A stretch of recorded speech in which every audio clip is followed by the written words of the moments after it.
ഇന്നത്തെ ഡിജിറ്റൽ യുഗത്തില് കുട്ടികൾ ചെറിയ പ്രായം തുടങ്ങി സ്ക്രീനുമായിട്ട് എക്സ്പോസ്ഡ് ആണ് അല്ലെ?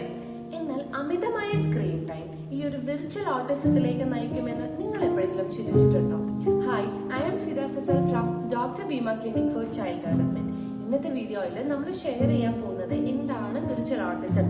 ഈ ഒരു സ്ക്രീൻ ടൈമിന്റെ ഉപയോഗം കൊണ്ടിട്ട് വിർച്വൽ ഓട്ടിസത്തിലേക്ക് ശരിക്കും നയിക്കുന്നുണ്ടോ എന്നതിനെയൊക്കെ കുറിച്ചിട്ടാണ് നമ്മൾ ഇന്നത്തെ വീഡിയോയിൽ ഡിസ്കസ് ചെയ്യാൻ പോകുന്നത്. വിർച്വൽ ഓട്ടിസം എന്താണ് എന്നത് പറയുന്നതിന് മുന്നേ നമ്മൾ എന്താണ് ഓട്ടിസം സ്പെക്ട്രം ഡിസോർഡർ എന്നത് അറിഞ്ഞിരിക്കണം. സോ എന്താണ് autism spectrum disorder? Autism spectrum disorder എന്ന് പറയുന്നത് ഒരു ന്യൂറോളജിക്കൽ അല്ലെങ്കിൽ ഡെവലപ്മെന്റൽ കണ്ടീഷൻ ആണ്. അത് ജനറ്റിക് ഫാക്ടേഴ്സ് കൊണ്ടോ എൻവയോൺമെന്റൽ ഫാക്ടേഴ്സ് ഒക്കെ കൊണ്ടോ ഈ ഒരു ഓട്ടിസം സ്പെക്ട്രം ഡിസോർഡർ ഉണ്ടാവാൻ ചാൻസ് ഉണ്ട്. സോ ഈ ഒരു ഓട്ടിസം സ്പെക്ട്രം ഡിസോർഡറിന്റെ സിംറ്റംസ് എന്ന് പറയുമ്പോഴത്തേക്കും അത് നമ്മുടെ കമ്മ്യൂണിക്കേഷനെ ബാധിക്കും, സോഷ്യൽ ഇന്ററാക്ഷനെ ബാധിക്കും, അതേപോലെ നമ്മുടെ ബിഹേവിയറിലും ചേഞ്ചസ് ഉണ്ടാക്കുന്നുണ്ട്. സോ ഇനി വെർച്വൽ ഓട്ടിസം എന്താണ് എന്ന് പറയുമ്പോൾ നമ്മുടെ ഈ പറഞ്ഞ ഓട്ടിസം സ്പെക്ട്രം ഡിസോർഡറിന്റെ സിംറ്റംസുമായിട്ട് റിസംബ്ലൻസ് ഉണ്ട്. എങ്കിലും ഈ ഒരു വിർച്വൽ ഓട്ടിസത്തിന്റെ കോസ് എന്ന് പറയുന്നത് എക്സസീവ് ആയിട്ടുള്ള സ്ക്രീൻ ടൈമിന്റെ യൂസേജും അതേപോലെ തന്നെ ഡിജിറ്റൽ മീഡിയയുടെ കൺസപ്ഷനും കൊണ്ട് മാത്രമാണ് ഈ ഒരു വിർച്വൽ ഓട്ടിസം ഉണ്ടാവുന്നത്. വിർച്വൽ ഓട്ടിസം എന്ന് പറഞ്ഞ ഫ്രേസ് ഒരു റോമൻ സൈക്കോളജിസ്റ്റ് ആണ് കൊണ്ടുവരുന്നത്. പുള്ളിക്കാരൻ കുട്ടികളിൽ ഒരു സ്റ്റഡീസ് നടത്തി. അതായത് ഈ കുട്ടികളിൽ സോഷ്യൽ മീഡിയ അല്ലെങ്കിൽ സ്ക്രീൻ ടൈമുമായിട്ട് ഓവർ എക്സ്പോസ്ഡ് ആയിട്ടുള്ള കുട്ടികളിൽ ഈ ഒരു ഓട്ടിസം സ്പെക്ട്രം ഡിസോർഡറിന്റെ ബിഹേവിയേഴ്സ് കാണിക്കുന്നതായിട്ട് പുള്ളിയുടെ സ്റ്റഡീസിൽ കണ്ടുപിടിച്ചു. അങ്ങനെയാണ് ഈ ഒരു വിർച്വൽ ഓട്ടിസം എന്നുള്ള ഒരു ടേം തന്നെ വരുന്നത്. വിർച്വൽ ഓട്ടിസത്തിന്റെ സിംറ്റംസ് എന്തൊക്കെയാണെന്ന് നമുക്ക് നോക്കാം.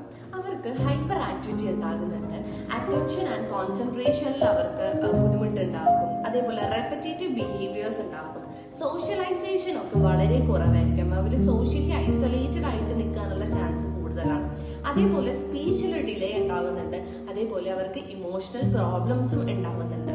വിർച്വൽ ഓട്ടിസം സ്പെക്ട്രം ഡിസോർഡറും തമ്മിലുള്ള മേജർ ഡിഫറൻസ് എന്ന് പറയുന്നത്, ഒന്ന് ഞാൻ ആദ്യം പറഞ്ഞതുപോലെ തന്നെ ഈ വിർച്വൽ ഓട്ടിസം സ്ക്രീൻ ടൈമിന്റെ യൂസേജ് കൊണ്ടിട്ടാണ് വരുന്നത്. ഓക്കെ, അതേപോലെ രണ്ടാമത്തെ ഒരു കാര്യം എന്ന് പറയുന്നത് ഈ ഓട്ടിസം സ്പെക്ട്രം ഉള്ള കുട്ടികൾക്ക് അവർക്കൊരു മിനിമൽ ഇംപ്രൂവ്മെന്റ്സ് ആണ് ഉണ്ടാവുന്നത്. അവർക്ക് ഇംപ്രൂവ്മെന്റ്സ് ഉണ്ടാവില്ല എന്നല്ല ഞാൻ പറയുന്നത്, എന്നാലും ഒരു കംപ്ലീറ്റ് ക്യൂർ അവർക്ക് ഉണ്ടാവുന്നില്ല. എങ്കിൽ ഈ ഒരു വിർച്വൽ ഓട്ടിസത്തിന്റെ കാര്യത്തിലേക്ക് വരുമ്പോൾ വിർച്വൽ ഓട്ടിസം എന്ന് പറയുന്നത് നമുക്ക് കംപ്ലീറ്റ്ലി റിവേഴ്സിബിൾ ആണ്. അതായത് നമുക്ക് അവരെ കംപ്ലീറ്റ്ലി ക്യൂർ ചെയ്ത് കൊണ്ടുവരാൻ പറ്റും. എങ്ങനെ? അതായത് ഇതിന്റെ കോസ് എന്ന് പറയുന്നത് എന്താണ്?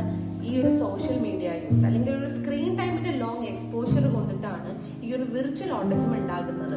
സോ ഒബ്വിയസ്ലി ഈ ഒരു സ്ക്രീൻ ടൈം നമുക്ക് കുറക്കാൻ സാധിച്ചിട്ടുണ്ടെങ്കിൽ ഈ ഒരു വിർച്വൽ ഓട്ടിസത്തിൽ നിന്ന് നമുക്ക് അവരെ ക്യൂർ ചെയ്ത് കൊണ്ടുവരാൻ സാധിക്കുന്നതാണ്.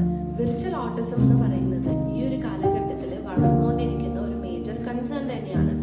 ഇതിന്റെ ഒരു റിസ്കും അതിന് വേണ്ടിയിട്ടുള്ള മേജർ സ്റ്റെപ്സും നമ്മൾ എടുക്കുകയാണെന്നുണ്ടെങ്കിൽ കുട്ടികളെ ഈ പറഞ്ഞ വിർച്വൽ ഓട്ടിസത്തിൽ നിന്ന് നമുക്ക് പ്രിവെന്റ് ചെയ്യാവുന്നതാണ്. സോ അതിന് വേണ്ടിയിട്ട് അവരുടെ ഒരു സ്ക്രീൻ ടൈം നമ്മൾ റെഡ്യൂസ് ചെയ്യുക, അവർക്ക് കൂടുതൽ ഔട്ട്ഡോർ ഗെയിംസും ഇൻഡോർ പ്ലേസിലൊക്കെ കൂടുതൽ എൻകറേജ് ചെയ്യുക, അതേപോലെ സോഷ്യൽ കമ്മ്യൂണിക്കേഷൻ അല്ലെങ്കിൽ ഒരു സോഷ്യൽ ഇന്ററാക്ഷൻ ഇതിലേക്കൊക്കെ കൂടുതൽ അവരെ എൻകറേജ് ചെയ്യാം. സോ ഇതുവഴി നമുക്ക് അവരുടെ ഹെൽത്ത് ആൻഡ് വെൽബീയിങ്ങിനെ പ്രൊട്ടക്ട് ചെയ്യാൻ വേണ്ടിയിട്ട്